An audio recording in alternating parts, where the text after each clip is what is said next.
Episode 1। सब लोग जल्दी जल्दी हाथ चलाओ, लड़के वाले किसी भी समय आते ही होंगे। घर की बड़ी नौकरानी या फिर यूं कह लीजिए कि बड़ी मालकिन की मुंह लगी नौकरानी कमला अपने से जूनियर नौकरों को हुक्म दिए जा रही थी।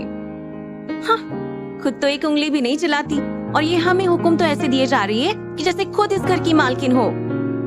शांता ने अपने बगल में सलाद काट रही रानो से फुसफुसाते हुए कहा, अब मालकिन नहीं तो क्या हुआ, रुआब तो मालकिन जैसा ही है ना उसका। देखा नहीं कैसे बड़ी मालकिन के आगे दिन भर भटकती फिरती है और आगे बढ़ बढ़कर उनके सारे काम करती रहती है। एक और नौकर बुधिया ने भी नाक सिकोड़ते हुए कहा, अरे ये काम तो हम भी कर ले, पर इस रसोई से छुट्टी तो मिले। शांता ने एक उपेक्षित सी नजर पूरी रसोई पर डालते हुए कहा, ना बाबा ना, मेरे बस का नहीं है कि पहले रसोई में खड़े होकर अपनी कमर तुड़वाऊं और फिर बड़ी मालकिन के नखरे उठाने के लिए उनके आगे पीछे भागती फिरूं। मैं अपनी पगार से खुश हूँ और वैसे भी मुझे गौरी दीदी के लिए काम करने में ज्यादा मजा आता है, ना कि उन खड़ूस सी बड़ी मालकिन के लिए। रानो ने तेजी से अपने हाथ चलाते हुए कहा, रानो तुम ये सलाद और चटनी का काम छोड़ो, ये बुधिया कर लेगा। तुम जाओ और जल्दी से देखो जाकर कि गौरी तैयार हुई भी या नहीं। कमला एक बार फिर से किचन में आकर अपना हुक्म चलाकर जा चुकी थी। ले भाई रानो, तेरी तो मन की मुराद पूरी हो गई। अब जा और जाकर देख ले कि तेरी गौरी दीदी तैयार हुई या फिर भी अभी भी भूत बनी बैठी है। शांता ने रानो की तरफ चिढ़ते हुए देखा और फिर अपने काम में लग गई। रानो अपने हाथ धोकर जल्दी से सीढ़ियां चढ़ते हुए उस बड़े से घर के सबसे सुंदर से कमरे की तरफ भागी चली जा रही थी, जो उसकी गौरी दीदी का कमरा था। ये क्या दीदी, तुम अभी तक तैयार नहीं हुई?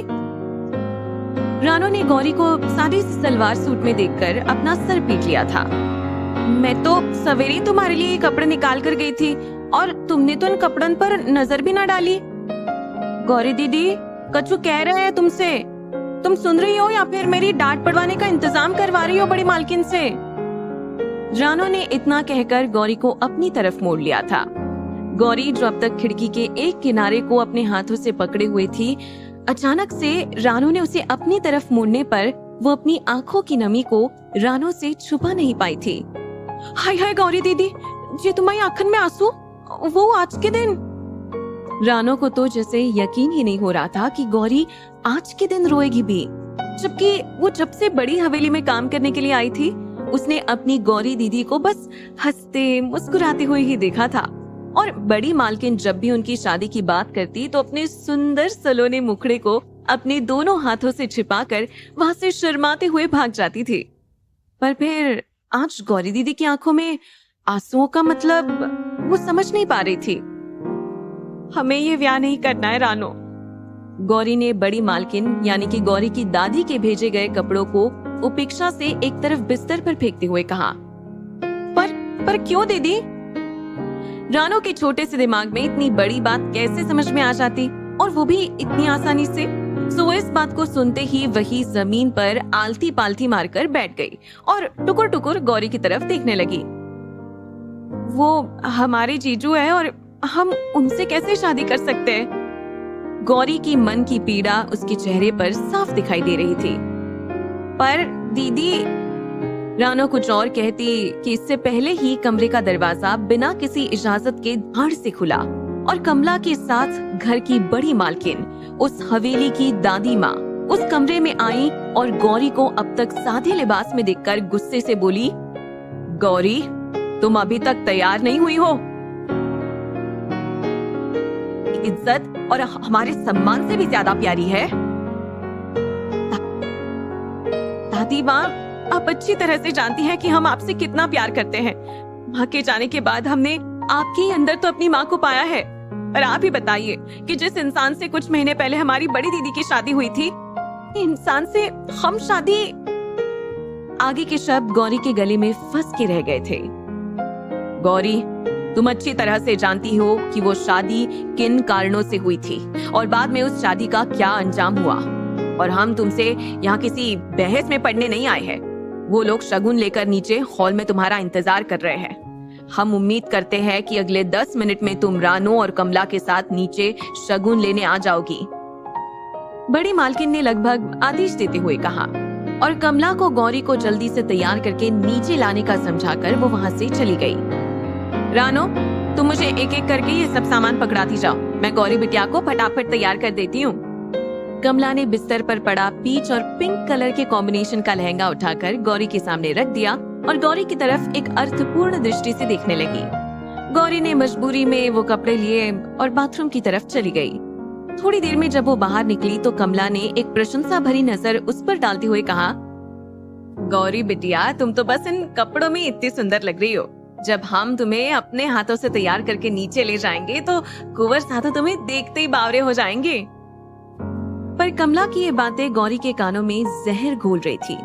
उसे कोई फर्क नहीं पड़ रहा था और वो बेजान सी होकर ड्रेसिंग टेबल के सामने खड़ी हो गई थी। कमला ने उसे उस हवेली के तामझाम के हिसाब से साज सवार दिया और उसे अपने साथ नीचे ले गई। गौरी तो जैसे अब बस मशीन हो गई थी जिसका रिमोट फिलहाल कमला के हाथों में था और वो उसके बताए हिसाब से एक एक कदम नाप नाप कर आगे बढ़ रही थी। हे महादेव, ये गौरी दीदी कि तुम कैसी परीक्षा ले रहे हो? अब सब कुछ तुम्हारे हाथों में है भोले, बस कुछ भी अनर्थ मत होने देना। रानो पीछे से गौरी के लिए उसके आराध्य महादेव से प्रार्थना करते हुए उसके पीछे पीछे नीचे चलते हुए बुदबुदा रही थी। इधर कुछ चुनिंदा लोग आए हुए थे जो आज गौरी को चुनरी उड़ाने की और रोके की रस्म करने के लिए शगुन का नारियल देने आए थे। बड़ी मालकिन ने इशारे से कमला से गौरी को उन लोगों के बीच में बैठाने को कहा। गुलाबी रंग के घाघरे में गौरी का केसर जैसा रंग और निखर कर सामने आ रहा था। अपनी चांद जैसे चेहरे को उसने पीले रंग की नेट के दुपट्टे से होठों तक छुपा कर रखा था और वो कुछ संकोचवश और कुछ अपनी अनिच्छा के चलते नजरें नीचे किए हुए एकदम बुत बनी बैठी हुई थी। कुंवर सा नहीं आए? किसी ने पीछे से ही खुसर फुसर करते हुए आपस में पूछा था। पर इस सवाल ने जहां गौरी के अशांत मन में एकाएक कुछ हलचली पैदा कर दी थी, वही हवेली के लोगों में भी ये सुगबुगाहट फैल गई थी कि कुंवर साहब भी इस शादी के लिए कोई खास इच्छुक नहीं है। पर बड़ी मालकिन और कुंवर साहब के घर वालों पर जैसे इस सुगबुगाहट का कोई असर ही नहीं हुआ था। अलबत्ता बड़ी मालकिन ने इशारों इशारों में ही इस तरह की बातें बनाने वालों को वहां से तितर बितर करवा दिया था। वो गौरी के बेचैन मन की अधीरता समझ रही थी और उन्हें डर था कि कहीं वो कुंवर सा की मनस्थिति जानकर खुद अपने मुंह से इस रिश्ते को मना ना कर दे। कुंवर सा की बड़ी बहन दमयंती ने एक सुर्ख लाल रंग की खूबसूरत सी ओढ़नी जिसमें सोने के तारों से बहुत ही बारीक मगर कमाल की कारीगरी हो रही थी, बहुत प्यार से गौरी के सर पर डाल दी और उसके माथे को चूमते हुए कहा, भाभी, आज से आप सिसोदिया वंश की आन बान और शान हो गई है। इस चुनरी को हमेशा हमारे खानदान की इज्जत समझकर इसका सम्मान करना। फिर दमयंती ने एक बड़े से सोने के थाल में कुछ हीरे जवाहरात और मिठाइयों फलों के एक साथ नारियल रखकर गौरी के नाजुक सी मलाई की तरह कोमल कलाइयों में उस वजनी थाल को रखकर रोके की रस्म पूरी कर दी। बड़ी मालकिन के इशारे पर कमला ने कुशलता से वो सोने की थाल गौरी के नाजुक से कलाइयों से उठाकर एक और रख दी।